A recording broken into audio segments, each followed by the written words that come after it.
Tremendous welcome as we look in from above as the All Blacks arrive on Eden Park. Zinzan Brook is back on Eden Park for a test match at number 8.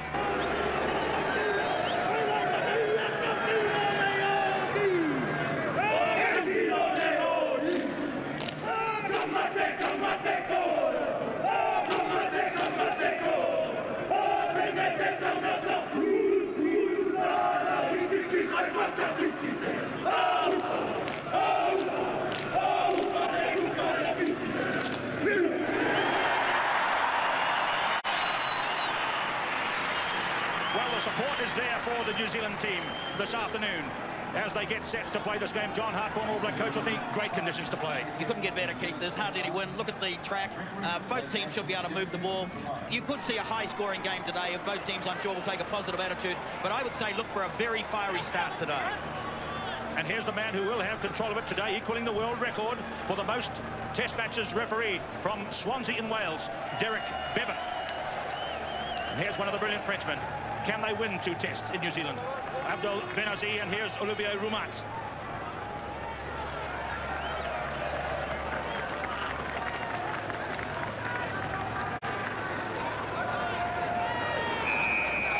So the referee, Derek Bevan, begins the second test of the 1994 series. New Zealand, the All Blacks against France in the blue. Perfect conditions. New Zealand took the ball down after just seconds. The first penalty has gone to France. It may be a shot at goal. The New Zealand captain, Sean Fitzpatrick, will be disappointed at that. It is going to be a shot at goal. Here's former All Black coach John Hart. What sort of a game are you expecting, John? Well, I think, we know today that the All Blacks are under pressure. They will have to produce a big performance up front. The tight 5 will have to win the ball. They'll have to create space for Stephen Bishop to show his wares, because he has the ability to open up the game for our outstanding wing 3/4 in terms of our attacking ability. There he is, Stephen Bishop. A very important player today. If we get the ball on the front foot, he could dictate play.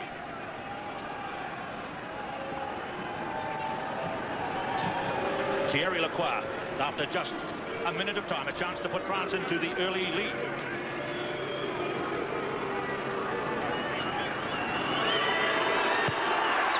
It's a flat one, but it's a good one. France 3, New Zealand 0.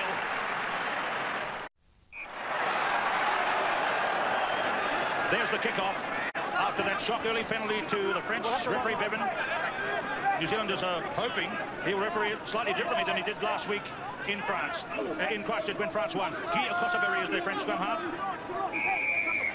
And maybe here's a chance for New Zealand to reply. There's virtually no wind today.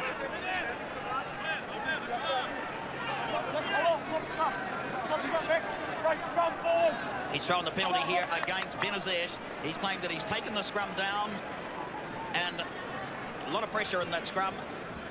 Great chance now for New Zealand to get back on the board. Former All Black captain Stu Wilson's on the sideline. Stu, your thoughts? Well, the conditions are very good here, Keith. No wind, slightly grey atmosphere. I just hope that the All Blacks have got a grey mental hardness today. They've got to get ugly up front of the top 5. If they don't get any sort of dominance over big men like this, Merle, then it's a waste of time bringing Stephen Bishop into the game. As we saw last week, a lot of pressure at scrum time first up.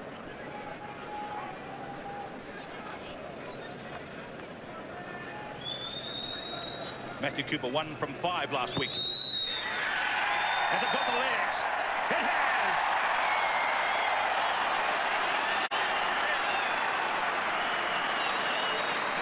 All tied up, 4 minutes gone. New Zealand would be very pleased with that, because they had 2 mistakes in the first part of the game, and they've got out of it into 3-all. They're back at even pegging. The kick by Christophe Delot.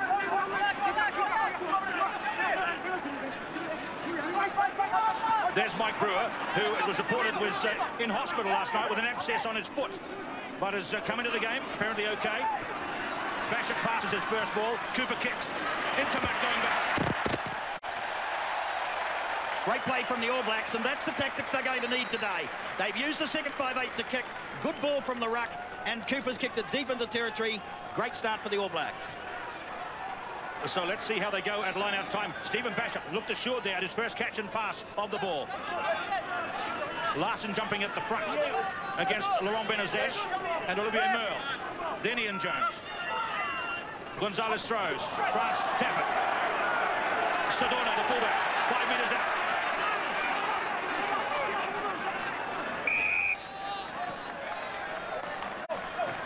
Philippe Benetton is in agony down there.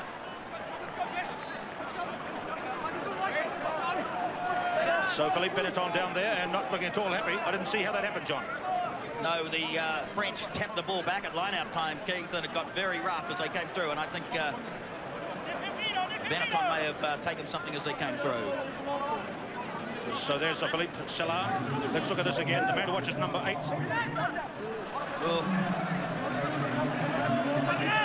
Well, you saw it. Took one in the back. And the player involved was number 1 for New Zealand. Zinzanbrook. 5 metres to go. Strong beginning. Basham. Cooper. Lamu. This incredible young man, aged just 19. Basham passes again. Frank Butts. The French. Were they offside then? Forster again. Basham passes again. Not quite a running ball for Kerwin. Blair Larson certainly is much more urgent for the All Blacks so far. How's the French team under pressure today? Another Frenchman is down, and it's a penalty against number 1, Laurent Benazes. Excellent play there from the All Blacks. They put the pressure on. They had several rucks. They won them all cleanly. The French defence held. They were marginally offside, I would think, in the backs. But they conceded the penalty at ruck time, trying to stop it. Here it is again. You see the French player on the deck. Zinzanbrook gets taken in here. He holds up. He gets put on the ground. The ball goes down, and Benazes dives over the top to stop it, and the penalty goes to France. Philippe Sadourney down, injured in back play. Well, already blood on the head of Laurent Benazes, who's had a very fine tour of New Zealand, but he conceded the penalty that time, and here's the chance for Cooper to put New Zealand into the early lead.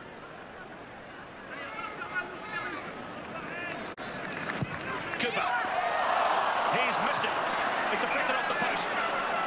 No change. 3-all. Time gone. 7 minutes. We're already seeing a much more committed display from the All Blacks. They really are showing the urgency they're going to need.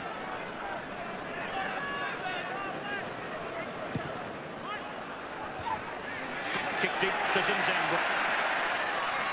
Basham near halfway. He's certainly there for his running and passing. Forster. Kerwin. Sadourney. The All Blacks are getting the ball in their hands today, and there you see Kerwin touching it early, and that's what they've got to do.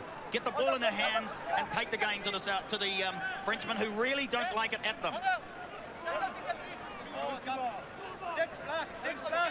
Interesting too to see Zinzanbrook back there to help the backs.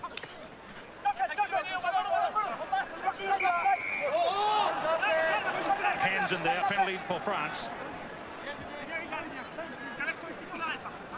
Here's Christophe Delot from Toulouse, his 7th test match today.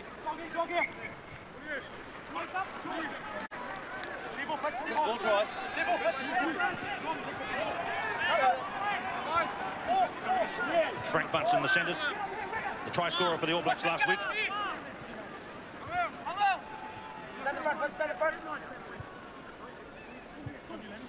Gonzalez floating that one towards the tap by Roumat. Few nerves there on the French side, and they've knocked it on. Mistake starting to come into the game early then from France. Zinzanbrook, very vital today. He goes back as well as he goes forward, and that's something the All Blacks sadly lacked last week. Timu up, hard from fullback. That was good work by Brook and Timu. Now, across a Berry, Sadourney, the French counter-attack. They've got an overlap. Into Mac fumbled. It would have been a good question. Would he have got there? It was over 50 metres out, but it looked like a clear overlap to me. John, how did you see it? Yes, it looked like an overlap, but I do think the All Blacks had a bit of cover coming deep. I was impressed with the All Black defence then. How did you see it, Stu? Well, they just slid away. Now, this is where, well, it wasn't overlap. There was plenty of black jerseys there. That's that broken play where France is so dangerous. They've just got to cut the space and time down.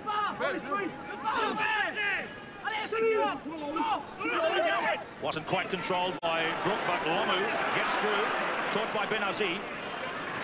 Basham, he's passed it every time. Kerwin. Cooper. Basham. Forster. Richard Lowe. 5 metres, France side of halfway. Larson taken down.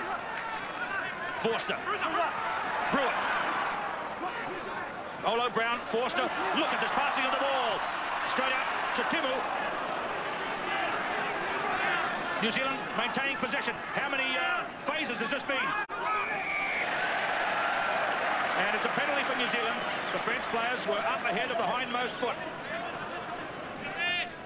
The All Blacks are playing a good attacking game at the moment. They really are taking it to the French. They are making sure that they have to make tackles.